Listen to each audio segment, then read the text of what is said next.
In my last video, we tried to clean the motor out with a mixture of oil, used motor oil, and diesel fuel. Didn't really do a whole lot. I don't think it did anyways. What I'm going to do today is we're going to pull these heads off. We're going to start by pulling the heads off. We're going to dig into this motor a little bit and try to figure out what's going on inside there. I'm not sure what's going on inside there, but if you go to the last video and watch the last video, you'll get a better idea of what we're talking about. So let's go ahead and take this head off. We're going to take the other head off on the other side, and then once we get that two heads off, we'll decide what our next move is going to be as we dig into what's wrong with this motor. I got all the bolts out but one. We got one bolt left we got to pull out. I did, however, break off two head bolts, taking them out. Actually, one was already broke off. It was just sitting in there. As soon as I put the thing on, it fell out. The other one I actually did break off. I guess that's the way she goes sometimes. But we got the last one here. I'm going to take this thing off. Take a look at what we got going on in here. What the hell? Oh, we still got one more on there.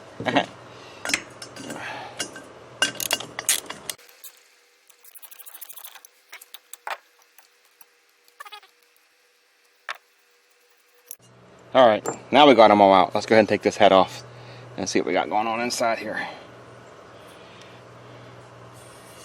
Alright. That looks nice and nasty. That is what the inside of the head looks, or the head itself looks like. And you got your intake and exhaust valves there. And here's the two studs that broke off. And I don't see a hole in the piston.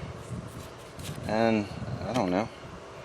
I don't see why there would be mud. Let me see if I can turn this thing over. That's not going to turn now. It's not going to turn over now. Wow, it is frozen solid now. I don't know. Now it don't turn over at all. So now the motor won't turn over at all. Maybe it's because there's no head on there. No, that wouldn't be it. I don't know. It was turning over before, and that's locked up solid now. So, I don't know. I bet if I put a breaker bar on that thing, it'd probably break it loose. Probably whatever was in here, whatever gump this stuff is. I don't know, man. Maybe that's why it was turning over hard. But that's what that side looks like there. So let's go to the other side, pull the head off the other side, and see what looks like in there. And then once we get the other head off, we'll see if we can get this thing to turn over and actually turn these things over and watch the pistons move and see if there's anything, you know, screwed up on the piston wall, or maybe the other one, I don't know, with the pistons, or make sure everything's working right. The valves open and shut like they should, stuff like that. This looks like it's like water, mud is in there. I don't know, this looks nasty. I don't know. Okay, let's go to the other side. So I got all my bolts out. I'm sure of it this time. I got the top bolt in right here. And we're going to go ahead and take that bolt out. And we're going to see what this side looks like. And I didn't break off any bolts on this side, so they all came out good. So that's a good thing. We might be making progress. And okay, there's the gasket. There's the head. The head don't look extremely bad.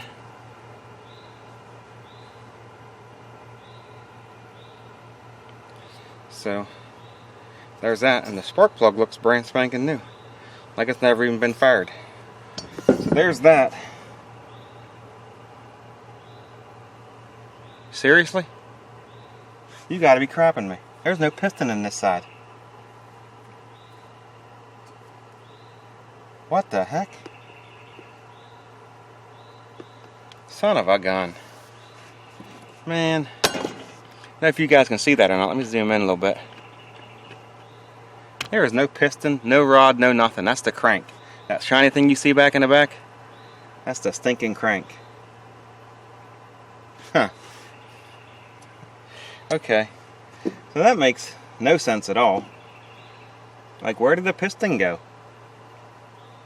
The dude told me, hold on a second. The dude told me it ran last summer, right? And it just didn't start this spring, but there's no piston, so how did it run with no piston? Oh my word. Unbelievable. Well, anyways, let me go handheld here for a second. I don't know if you can see anything down in there. Probably not. But that's the crank back in there. And I don't know. I'm just confused. Like, how'd they get the piston out? Did the piston break off? Did the rod break and it's laying in the pan? I doubt that. Anyways, whatever. So I am sitting in front of my glasses off here. I'm sitting in front of my Miller Welder, and I don't know, there's no piston in the one side. I don't know what's going on there. It's kind of funny considering the deuce that it ran last summer and it just didn't start this spring. I mean, obviously when I bought the thing I knew it didn't run. All he had to tell me was, you know, hey man, whatever. I don't know. I'm glad I'm only out a couple $100 on this thing. Anyways, I don't know what to do now. I got a breaker bar. I'm going to see if I can get this thing. It was turning loose in the last video, and then I just come out today and it's locked up solid. It won't even turn over now. So I got a breaker bar. I'm going to put a breaker bar on this thing and just see if I can get it to turn over a little bit. I'm going to check out that crank as best as I can. It looks like there's a big gouge in the crank, like where, I don't know, something hit against it or was rubbing against it. It might just be a dirt. I don't know. I got to try to get my hand inside there and see if I can feel it to see if it's actually a gouge or just dirt or whatever junk on it. I'm going to try to turn this motor over. I'm confused on how they got the piston out, because the motor's bolted down to the bottom of the welder itself, and I don't think you can take the pan off without taking the whole motor out, and you can't take the motor out without disassembling the whole front half of the generator part. I've watched a couple videos on people taking them apart, and they're not easy to take apart. This motor just doesn't like take 3 or 4 bolts out and the whole motor lifts off. It's like you got to tear the whole thing down, basically completely apart, just to get the motor off. And with the oil pan, or I don't know if it's considered an oil pan, but it's kind of like an oil pan on the bottom. In here, I don't know how they would have, because it bolted down right to the base itself. So I don't know how they would have even dropped that off to even get the piston out. I'm just confused. I don't know. I mean, we're going to get into it because we're going to try to see if we can figure out how they got it out. And because I definitely want to take off that pan and see if there's an oil pump in there. Maybe there's not an oil pump in there. There's not a piston, so who knows? Someone obviously took parts off this welder. You know, maybe they took the oil pump. Maybe that's why. I don't know. But we got to do that. I bought a carburetor kit to rebuild the carburetor, but at this point, it's like, that's probably the least of my worries right now. It's rebuilding the carburetor. But I'll probably hold the carburetor off anyways. Why not? I don't know. Let me put a breaker bar on this thing, see if it'll turn over for whatever reason. I don't know why. I guess check out, make sure the valves are working. Maybe we can look inside here and where the valves are at and see what that looks like in there. And then from there we'll decide what we're going to do. Whether I want to go ahead and try to take that oil pan.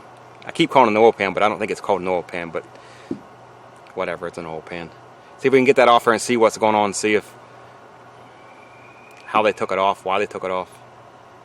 See if there's an oil. The big thing is there an oil pump and does it work? Because that's what I need to find out. Does the oil pump work, and is there one on there? Because if I can get an oil pump that works, then by turning the motor, it's going to pump oil through the motor. Then we can kind of try to clean it a little bit. I don't know. Let's see if we can turn it over. I got a breaker bar. Let me see something here. Seriously? Huh. I just must have been tight enough where I couldn't turn it with my hands. But it's turning over now. Okay. Alright.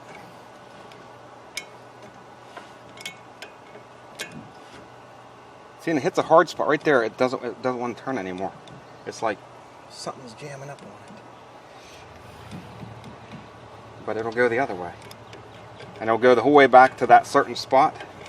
And it like hits a hard point. Like, I thought something like a spark plug was broke off inside the, and like the head was sitting it like right there. It hits that spot and I don't want to go any further. Like there's something, I don't want to jam it because I don't know. But like there's something inside there hitting it. I don't know what it is. Let me put you guys on Let me zoom you into the head here so you guys can see the head moving and get an idea of see if the valves are open and stuff, because I really can't see that. I zoomed you guys in on the head here, even though there's no piston. We'll do the other side. But I want to see if these valves are moving, because when I'm cranking this motor, I really can't see whether these valves are moving, which that one's obviously out. But let's see if that's actually moving whenever I'm cranking this thing over,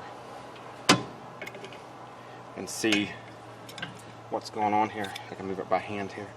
So then it hits right there, and it won't go any farther. There we go. And as it turns, okay, now okay.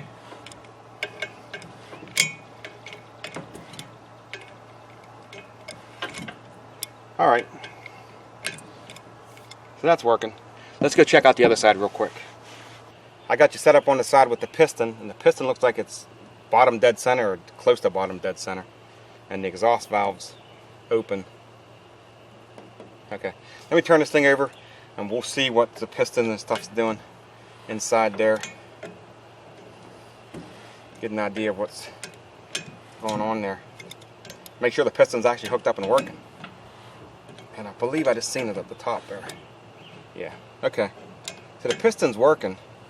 There's top dead center right there, and then goes around. The exhaust valve opens, top dead center. The intake valve's open now, closed, top dead center. Okay, exhaust valve's open. Alright, so that's working. Let me put this thing back at bottom dead center. Right there. I want to check out this cylinder wall and see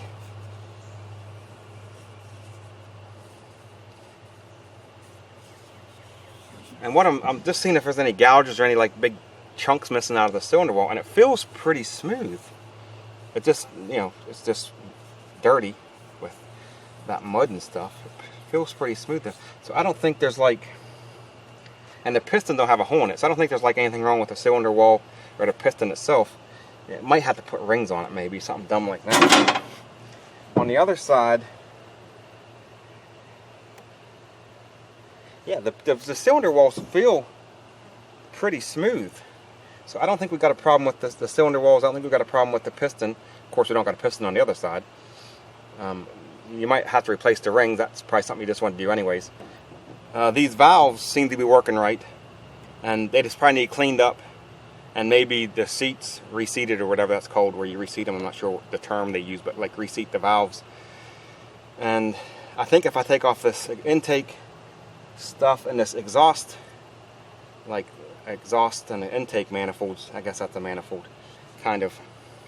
I think there's a plate up on top that comes off that actually lets you see down into where like that'd be the valve springs and stuff are. I think there's a plate up on top that comes off. We'll probably do that so we can see down inside here.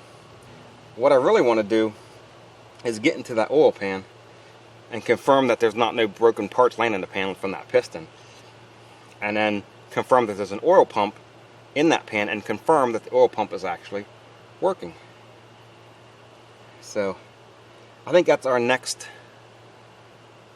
project, is getting this oil pan off here and seeing what's going to happen inside the oil pan. As I'm down at the bottom here at the motor, I don't know if you can see that.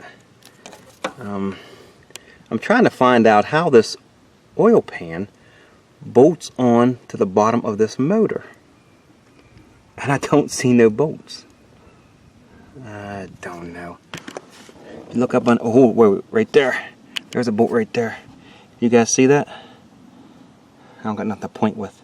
But if you look along this rail right here, there's a bolt. That's the bolt, I would say. And more than likely, there's probably one back in here somewhere. I know it's hard to see. I see one on the other side too. You probably can't see it. It's hard to see in there. But I think I see where the 4 bolts are that might hold that pan on. So So, I didn't see them a minute ago. That's cool. So I might be able to get that pan off after all. Here's another dumb question. Or here's a question. It's not a dumb question. If anybody has ever torn these apart, answer this question for me. Okay? Whenever I was on YouTube watching, I seen a guy tear one of these apart, and he took everything. All this stuff was all tore apart. All this stuff all tore apart just to get that motor off to rebuild it. And my question is, there's a bolt right there, and there's a bolt right there, and there's two on the other side, the same location. And if you take them 4 bolts off, that's what bolts the motor to the generator. Now down inside there, and you're not going to be able to see it, let me go to the other side once. If you look down inside there, you probably still can't see it, but if you look down, if you look where my finger is down inside, there's a big round nut, and that nut bolts to the crank of the motor. So if I was to pull these 4 bolts off, this bolt down here, and this bolt up here, and then get a wrench down in between them fins and break that bolt loose and unscrew it, this motor should pull right off this generator without having to tear all this junk apart. Now, like I said, I've never done this before, so if someone can go on there, we'd have to take this cover off, but I don't think that would be that hard to take off. And then it might be. It might not be able to take it off at all.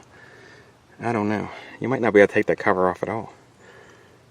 But that's what I'm looking at, and I'm thinking maybe I can take 5 bolts off and this motor can just be pulled off of here, and I can like set it on a bench and just work on it off the generator. It'd be a lot easier. I think I'm going to pretty much end this video right here. I got to start tearing into this thing and pulling off that oil pan and doing a lot of other stuff, and basically doing a lot of research on this to find out, get these glasses off here, find out what's going on with this motor. Now, there was a subscriber that commented, and I can't remember your name, but I'll put your name at the bottom of this video. I just can't remember the name, and he told me he gave me a bunch of information about this, or how to find information, taking the serial number and going to the, I think he said, the Miller website, and punching that serial number in, you can find out what year it was. You get a repair manual, or like I guess that's a repair manual, stuff like that. So I'll put his name down there, and I'm going to punch it. I did take the serial number in, and it said it didn't give me an exact date, but it said like between a 92 and a 95, I believe, is what it came in at. Early 90s is what this thing came in at. It didn't give me an exact date. The website I was on didn't anyways. So there's that. The other subscriber was Elmo B. He gave me a bunch of information on how this thing works. I guess he used to weld. He used to do a job where like used welders like this or something, he was saying. He went across the front of this thing and told me what the different knobs were, stuff like that. So I really appreciate that. So, you know, if anyone has any information, go into the comment section, you know, tell me what you got. If you don't want to do it in the comment section, I have a link right here for my website, or for my email. You can email me and stuff like that. I would really appreciate it. Anyone that gives any kind of information would really be appreciated, because so if anyone has any information, any kind of comments, any kind of recommendation what I should do, it's going to be a project, no doubt about that. Anyways, I think that's going to do it for this video. Again, thanks for watching. Like I said, go into the comment section, subscribe to my channel, click that bell so you get notified. Thanks for watching. I'll see you in another video.